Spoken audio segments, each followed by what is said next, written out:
지남쌤 이야기 성경, 명령대로 완성된 성막, 출애굽기 35장에서 40장 말씀. 안녕하세요, 지남쌤이에요. 오늘은 성막 이야기를 해볼게요. 모세는 하나님의 명령대로 하나님께서 이스라엘 백성들과 함께 계신다는 것을 보여주는 텐트를 짓기 시작했어요. 이것을 성막이라고 불렀죠. 모세는 이스라엘 백성들에게 말했어요. 이것은 하나님께서 내리신 명령입니다. 하나님께 드릴 예물을 가지고 오십시오. 당신들 가운데서 기술 있는 사람은 모두 와서 주님께서 명하신 모든 것들을 만드십시오.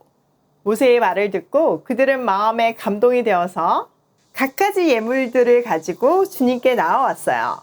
이 예물들이 어디서 났을까요? 네, 맞아요. 이스라엘 백성들이 이집트를 나올 때 이집트 사람들에게 금과 은으로 만든 장식품을 달라고 해서 가지고 나왔던 거 기억나시죠? 바로 그거예요. 모든 사람들이 주님께 드릴 수 있다는 것이 너무 기뻐서 자기에게 소중한 것들을 다 가지고 나왔어요. 하나님께서 성막 짓기 책임자로 부르신 브살렐은 하나님께서 충만하게 부어주시는 지혜와 총명과 지식과 온갖 기술을 갖추고 성막 만드는 일을 진두지휘했어요. 하나님은 브살렐에게 오홀리압이라는 동력자도 붙여주셨는데 그에게는 가르치는 능력을 주셔서 많은 사람들이 함께 할 수 있게 했죠. 남자들은 염소털을 깎았고 여자들은 그 염소털로 실을 만들어서 천을 짰어요. 청색, 홍색, 자주실, 가는 모시실로 천을 짰죠. 하나님은 하나님의 일을 하고 싶어하는 모든 사람들에게 맡은 일을 잘 할 수 있도록 지혜를 넘치도록 주셨어요. 이스라엘 백성들은 하나님께서 명하신 일을 하는 것이 너무 기뻐서 계속 자기에게 소중한 것들을 가지고 나왔어요.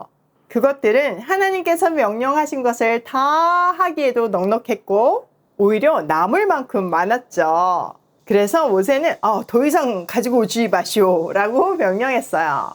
참 아름다운 장면이죠. 하나님께서 명령하신 대로 성막의 벽은 금으로 덧입혀졌어요. 또 하나님께서 명령하신 대로 2개의 방으로 만들어졌고요.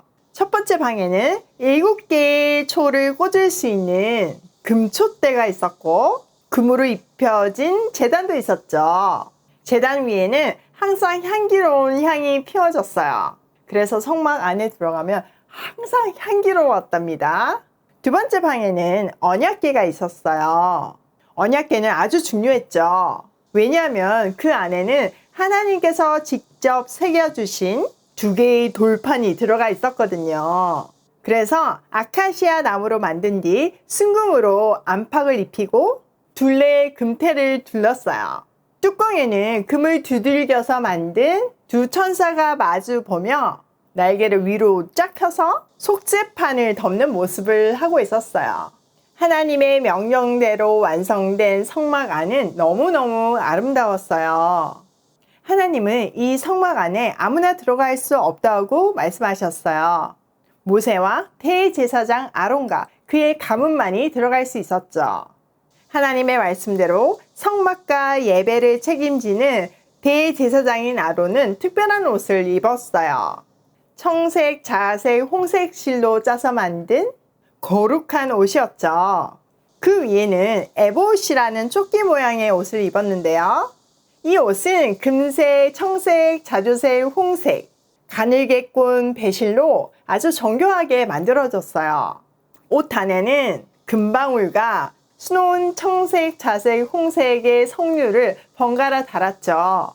특히 대제사장인 아론의 에봇의 가슴에는 12지파를 상징하는 12보석이 달린 판결 흉패가 있었고 하나님의 뜻을 분별할 때 사용하는 우림과 둠림이 있었어요.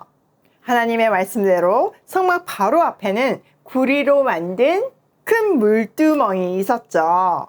대제사장과 제사장들은 성막에 들어가기 전에 이곳에서 손과 발을 깨끗하게 씻었어요. 또 하나님의 말씀대로 구리로 만든 큰 제단도 있었죠. 이 제단은 제사장이 하나님께 제물을 바치는 곳이었어요. 하나님께서 명령하신 대로 성막과 제단 주위에는 흰색 천으로 경계를 둘렀어요. 입구 쪽은 청색, 자색, 홍색 실로 짠 천으로 되어 있었죠. 드디어 하나님이 말씀하신 대로 이스라엘 백성들이 힘을 합쳐서 모든 일을 다 마쳤어요. 너무너무 감동이죠? 모든 일이 하나님의 명령대로 마쳐지니 하나님이 보내신 구름이 해막 위에 머물고 주님의 영광이 성막에 가득 찼어요. 그들은 구름이 떠오르면 앞으로 나아갔고 구름이 떠오르지 않을 때는 멈추었어요. 낮에는 하나님의 구름이 성막 위에 있고 밤에는 불이 구름 가운데 있는 것을 이스라엘 온 백성이 그들의 모든 행진하는 길에서 그들의 눈으로 보았어요. 자, 이렇게 출애굽기가 끝이 났네요. 내일은 민수기 이야기 해드릴게요. 잠깐! 헤어지기 전에 꼭 기억해야 하는 3가지가 있어요.